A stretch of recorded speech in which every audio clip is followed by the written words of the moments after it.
এই ভিডিওতে আমরা দেখব জাভাস্ক্রিপ্টের জেসন। তো জাভাস্ক্রিপ্টের জেসন খুবই গুরুত্বপূর্ণ একটি ধারণা।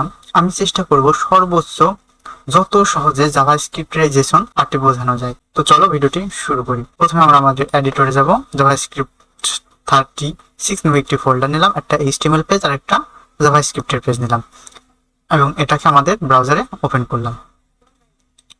প্রথমে বলি জেসন কি, হোয়াট ইজ জেসন। জেসন হলো জাভাস্ক্রিপ্ট অবজেক্ট নোটেশন। আমরা জেসন কেন ব্যবহার করি বা কোথায় ব্যবহার করি? তো জেসন একটা ডাটাকে ফরম্যাটিং করে। আমরা মূলত এটা ব্যবহার করে থাকি ফ্রন্ট এন্ড থেকে ব্যাক এন্ডে অথবা ব্যাক এন্ড থেকে ফ্রন্ট এন্ডে ডাটা পাস করার জন্য বা ডাটা এক্সচেঞ্জ করার জন্য এই জেসন ফরম্যাটটা ব্যবহার করে থাকি। তো চলো আমরা একটা উদাহরণ দেখি। তো আমি হচ্ছে আমার জাভাস্ক্রিপ্টের অবজেক্টের ভিডিওতে দেখাইছিলাম। ও ভিডিওটা না দেখলেও ব্যাপার না, তো এটা অবশ্যই দেখো। ও এই যে এটা একটা অবজেক্ট নিলাম, একটা কার্লি ব্র্যাকেট এবং একটা কি নিলাম, কি ওয়ান, এবং তার আন্ডারে কিছু স্ট্রিং দিয়ে দিলাম, তারপরে কমা, তারপরে আরেকটা কি নিলাম, কি টু নিলাম, তার আন্ডারে একটা ইন্টিজার দিয়ে দিলাম এবং আমরা আরো একটা কি নিয়ে নিলাম, কি থ্রি। এর আন্ডারে আমরা যদি চাইলে আরো একটা অবজেক্টও নিতে পারি। সাপোজ তার ভিতরে একটা কি হতে পারে, কি থ্রি ওয়ান সাইন, তার ভিতরে একটা ভ্যালু হতে পারে। ঠিক এটাকে কি বলা হয়? এটাকে আমরা জাভাস্ক্রিপ্টে বলি অবজেক্ট। ঠিক এটাই জেসন। তাহলে এটাই মূলত জেসনের উদাহরণ। আবার জাভাস্ক্রিপ্টের ভাষায় এটা একটা জাভাস্ক্রিপ্টের অবজেক্ট। তো এবার বলি জাভাস্ক্রিপ্ট কেন, মানে জেসন এত কেন পপুলার। দেখো জেসনে কি হয়, কি এর আন্ডারে একটা ভ্যালু থাকে এবং ওই কি এর আন্ডারে অন্য কোনো একটা অবজেক্টও থাকতে পারবে, অন্য কোনো একটা জেসনও থাকতে পারে। এটা একটা ট্রি স্ট্রাকচারের মতো। শাখা থেকে শাখা, যেমন একটা গাছের শাখা থেকে শাখা, তার ভিতরে শাখা, শাখা থেকে প্রশাখা বিভিন্নভাবে ছড়ায় না, ঠিক জাভাস্ক্রিপ্টের অবজেক্টের ধারণাটাও ঠিক এমন। তো এই জিনিসটা খুবই হালকা ফরম্যাটের মাধ্যমে আমরা ডাটা এক ফ্রন্ট এন্ড থেকে ব্যাক এন্ডে বা ব্যাক এন্ড থেকে ফ্রন্ট এন্ডে পাঠাতে পারি। তো ঠিক এই কারণেই এই জিনিসটা একটা পপুলার। এটা একটা কথা চিন্তা করো, যদি আমাদের অ্যারের ভিতরে যদি আমরা কোনো একটা ডাটাকে পাস করতাম অথবা কোনো একটা স্ট্রিং আকারে যদি কোনো ডাটা সরাসরি পাস করতাম স্ট্রিং এর মাধ্যমে, তো কি হতো? যদি আমরা ব্যাক এন্ড থেকে ফ্রন্ট এন্ডে ডাটাটি নিয়ে আসতাম, ধরো সাপোজ একটা স্ট্রিংই আমরা ব্যাক এন্ড থেকে ফ্রন্ট এন্ডে নিয়ে আসলাম, তখন কি করা লাগবে? ওই স্ট্রিংকে ভাঙা লাগবে, বিভিন্ন স্ট্রিং মেথড ব্যবহার করা লাগবে, তারপরে ওই ডাটাটি ব্যবহার উপযুক্ত হবে। কিন্তু যদি আমরা জেসন ফরম্যাটে নিয়ে আসি, শুধু দুইটা মেথড মাধ্যমে জেসন পার্স এবং জেসন স্ট্রিংইফাই, এই দুইটা মেথডের সাহায্যে আমরা পুরা স্ট্রিং থেকে একটা অবজেক্ট পেয়ে যেতে পারি জাভাস্ক্রিপ্টের, এবং সেটা সহজেই ব্যবহার করা যায়। আমরা যদি অ্যারের ভিতরে কোনো ডাটাকে নিয়ে আসি, তাহলে কি হবে? আমার অ্যারেকে ইন্ডেক্সিং করা লাগবে। এখন অ্যারের দৈর্ঘ্য বা অ্যারের লেন্থও নির্দিষ্ট নয়, এটা কম বেশি হতে পারে। তো সেই ক্ষেত্রে একটা সমস্যার স্কোপ থাকে। কিন্তু জাভাস্ক্রিপ্টের এই জেসনে অর্থাৎ জাভাস্ক্রিপ্ট অবজেক্ট নোটেশনে এমন সমস্যা থাকে না, কারণ এখানে কি আর ভ্যালু, এই কি ভ্যালু পেয়ারের মাধ্যমে ডাটাটি আসে, অর্থাৎ আমরা কি এর সাহায্যে যে কোনো ভ্যালুতে অ্যাক্সেস করতে পারি। তো এটা একটা দারুণ একটা সুবিধা। ঠিক এই কারণে এটা এখন পপুলার। এবং জেসন এই ফরম্যাটটা প্রায় অলমোস্ট সমস্ত ল্যাঙ্গুয়েজ, পাইথন, পিএসপি, রুবি, গো, যে কোনো প্রোগ্রামিং ল্যাঙ্গুয়েজে তুমি বলো, সব জায়গাতেই মোটামুটি সাপোর্ট করে। এটার পপুলারিটির পেছনে আরো একটা কারণ। তো অবশ্যই তুমি যখন রিয়েল লাইফ ওয়ার্ল্ডে প্রজেক্ট করবে বা কোনো একটা কোম্পানিতে যখন এই প্রজেক্টে থাকবে, তখন দেখবা তুমি কোনো না কোনোভাবে এই জাভাস্ক্রিপ্ট অবজেক্ট নোটেশন অর্থাৎ জেসন ব্যবহার করছো। তো চলো আমরা জাভাস্ক্রিপ্টের আর অবজেক্ট নোটেশন অর্থাৎ জেসনের দুইটা ফাংশন শিখি। একটা হলো স্ট্রিংইফাই, একটা হলো পার্স। সাপোজ আমরা যদি এখন এটাকে লগ করি, লগ ওবিজে, জাভাস্ক্রিপ্টের অবজেক্ট আউটপুট পাবো, রাইট? এটা একটা অবজেক্ট আমাদেরকে আউটপুট দিছে এবং তার ভিতরে কি আছে, ভ্যালু আছে, এবং কি এর ভিতরে আরো একটা অবজেক্ট আছে।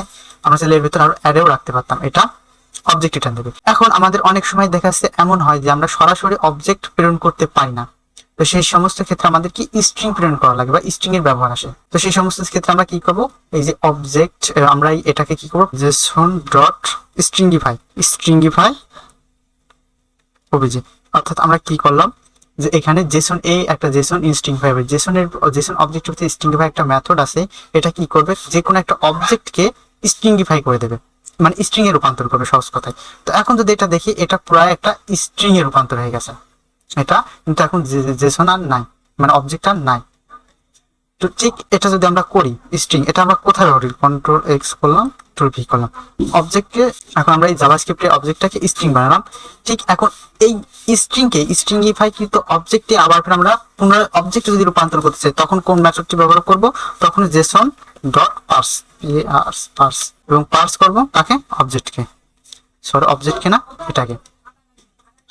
এটা আমরা একটা ভেরিয়েবলে স্টোর করলাম, লেট এই অ্যাসাইন এত, ঠিক পাস করলাম এইকে এবং এটা পুরোটাই লক করে দেব,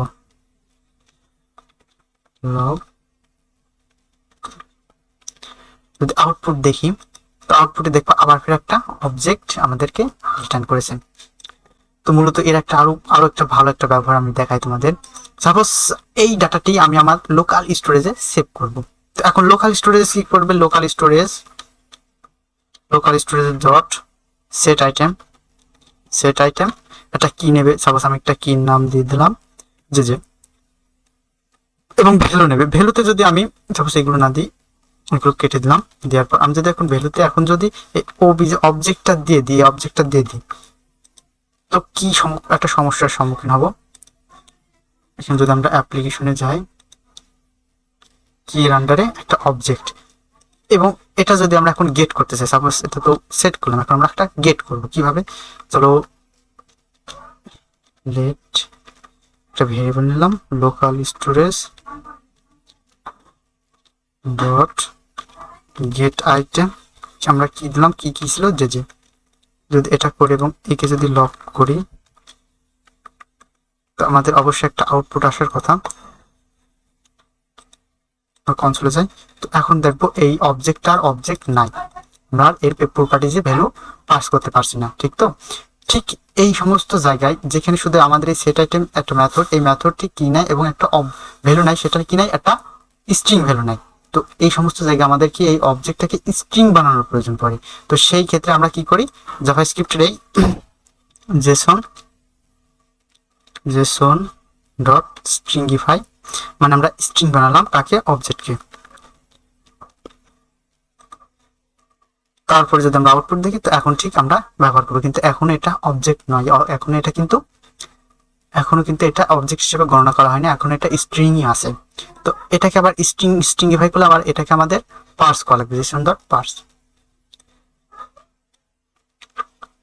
জেসন ডট পার্স এবং এটা করি, তখন কিন্তু আবার আমরা এটাকে অবজেক্ট হিসেবে ব্যবহার করতে পারবো। এই ছিল মূলত দুইটা জেসনের মেথড, খুবই দারুণ একটা মেথড। এবং এবার চলো দেখি জেসন অ্যারেটা কি।